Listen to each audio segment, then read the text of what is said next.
Lancy remix, page 444.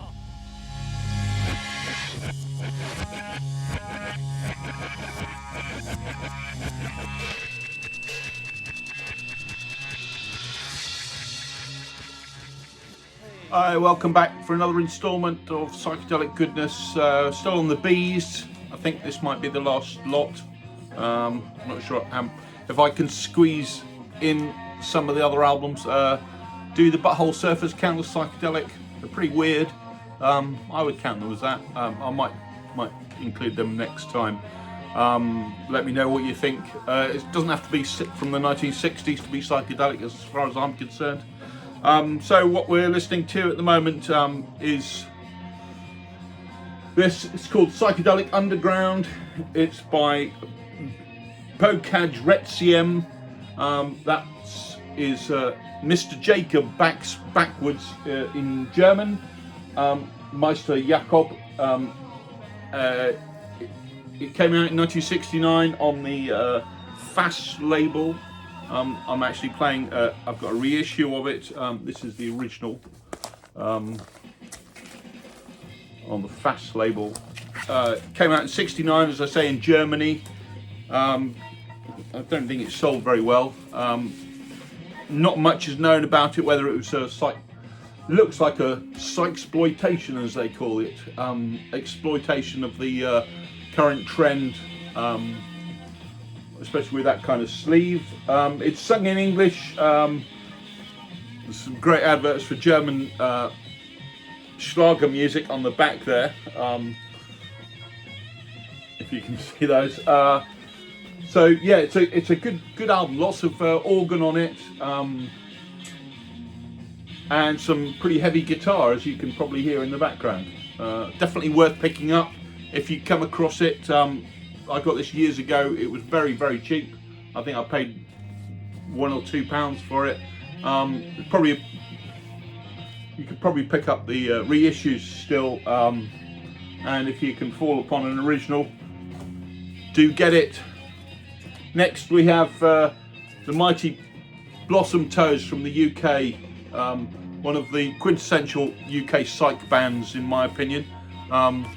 This is their first album. If only, no, is this the first one? No, this is the second album. Let me get them in right order. I bloody know this stuff, didn't I? So this is Blossom Toes. It's We Are Ever So Clean, one of the top psych albums in the UK. So this is an Akama reissue. I don't have an original of this, but this is very much along the lines of, this came out in 67, very much along the lines of the Floyd's first album, Piper at the Gates of Dawn, which I'm sure you're all incredibly familiar with. So it's quite, how would you describe it? It's quite quirky. There's lots of odd time signatures on it. And in my mind, it's absolutely fantastic. It's a brilliant album. Should have been huge. Of course, it wasn't. Most of the band went on to better things. I did show this in my original intro video. Most of the band went on to bigger things, playing with Elton John and people like that. And Rod Stewart, I believe. They were a fantastic band, and this is their second album. They're on Marmalade Records. That's the label of the originals. They were managed by Giorgio Gamelski, who was ex-manager of the Yardbirds and ran the club that the Stones started in. This is slightly heavier. This one, the second album, not in my opinion, is not quite as good. But it's still excellent. The first one is a absolute must-have for UK psych. This one is definitely worth listening to and picking up if you can. I first heard about them through this album, which came out on Decal in the late 80s, early 90s, 1988. It says on the back. which is a collection of the first two the two albums and some singles and stuff, and the story is all relayed inside, and it was absolute eye-opener. I'd never heard of them, just picked it up because of the groovy sleeve. They seemed to be wearing the right clothes, and I wasn't disappointed. Brilliant stuff. Then I found this is Blossom Toes, the psychedelic sound of Blossom Toes. It's actually a rip-off of the cover of the first album when it was released in Italy.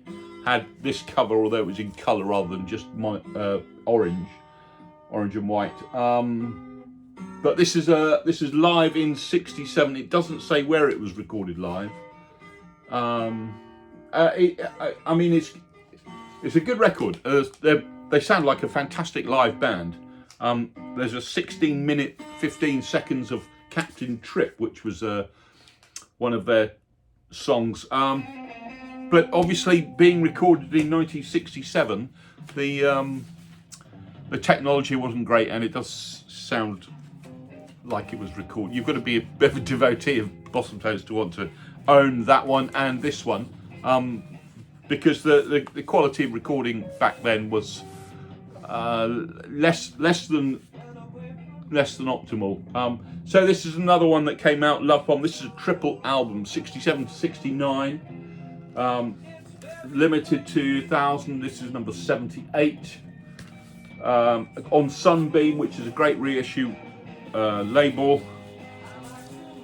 So this is how it opens right up, with lots of information on it, on the band. So this is actually recorded, most of it's recorded in '67 in Stockholm. Similar, they must have been able to record at that.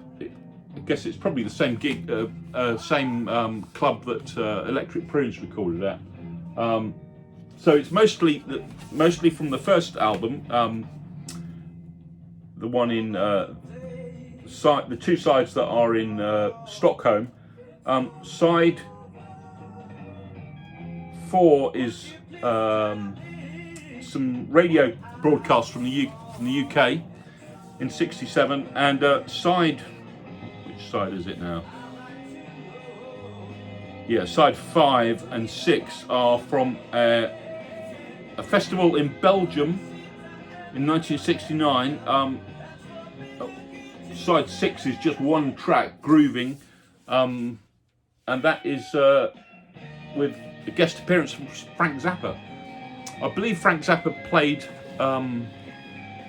with Pink Floyd at that festival as well. I'm not sure if it was the same one, but I know he played with Pink Floyd at a festival in '69 in Belgium or Holland. So I'm guessing it's the same one. He probably just was feeling like playing with everybody at that stage. But yeah, Love Bomb, Blossom Toes live. Not essential, but great if you love their first album. It's got versions of The Remarkable Saga of the Frozen Dog, stuff like that. What on Earth? 2 versions of Frozen Dog actually.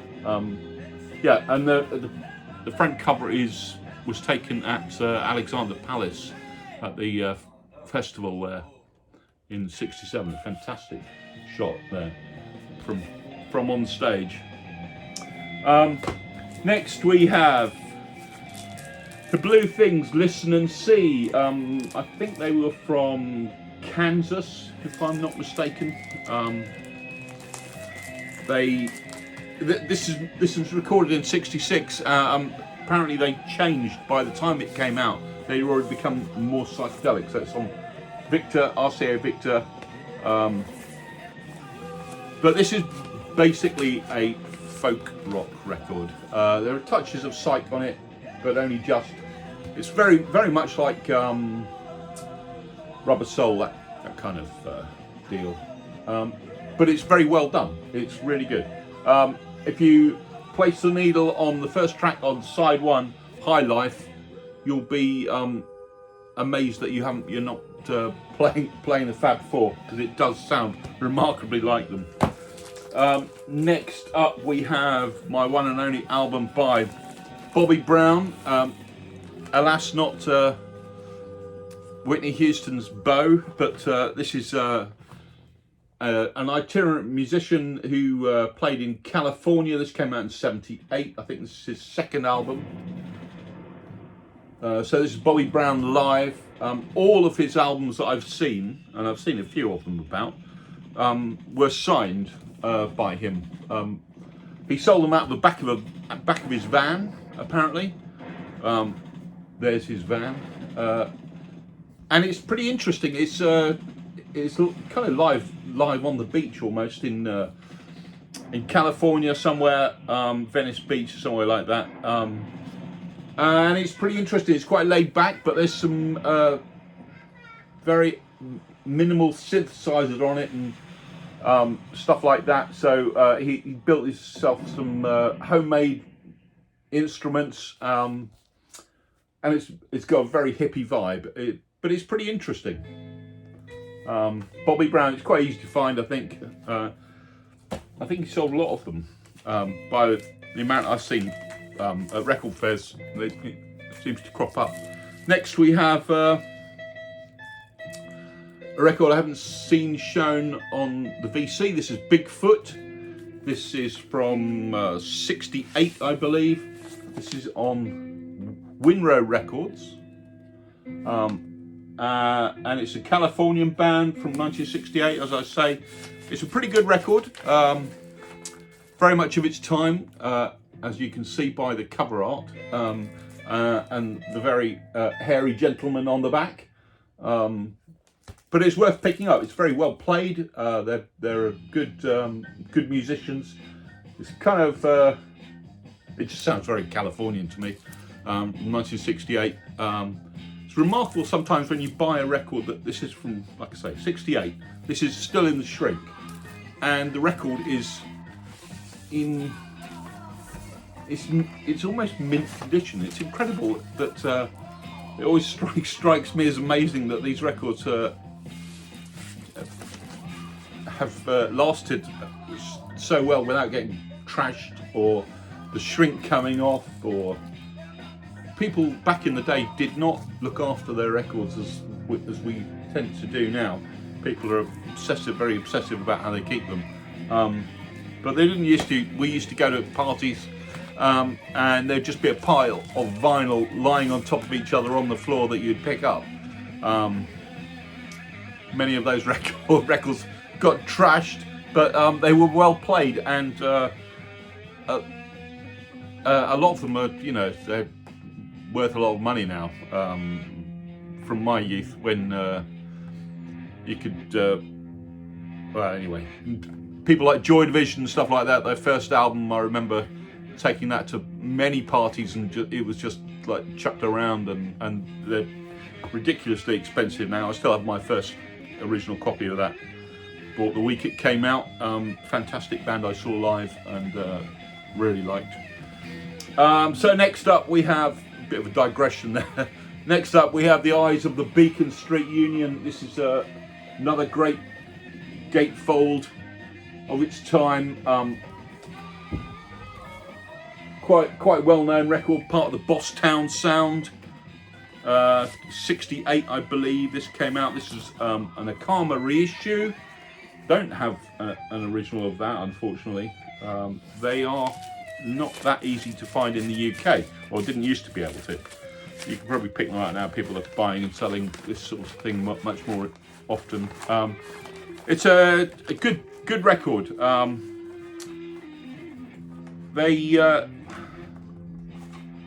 They were a decent band, and when they hit the right groove, they're very good. They probably suffered from being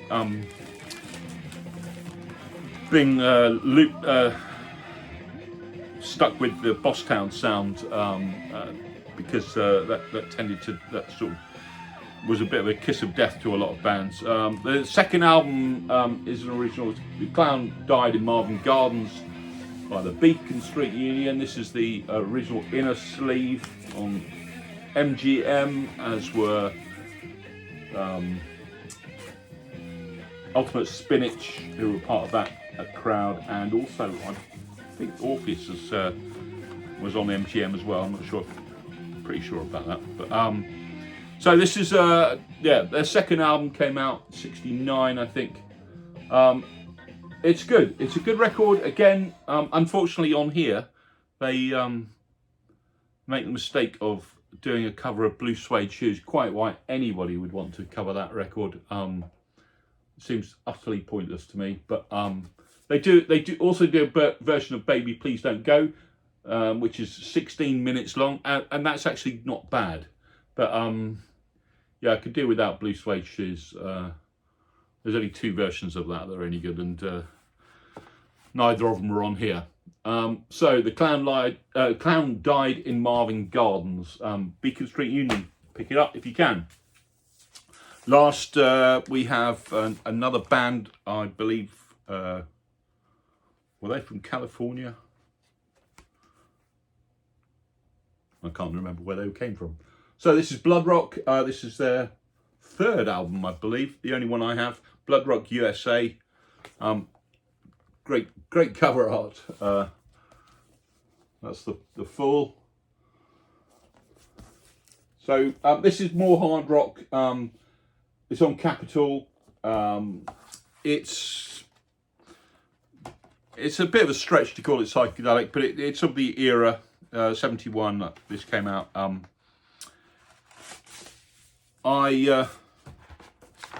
It comes with the original inner sleeve with the lyric sheet on that lovely puke green Capitol we all love.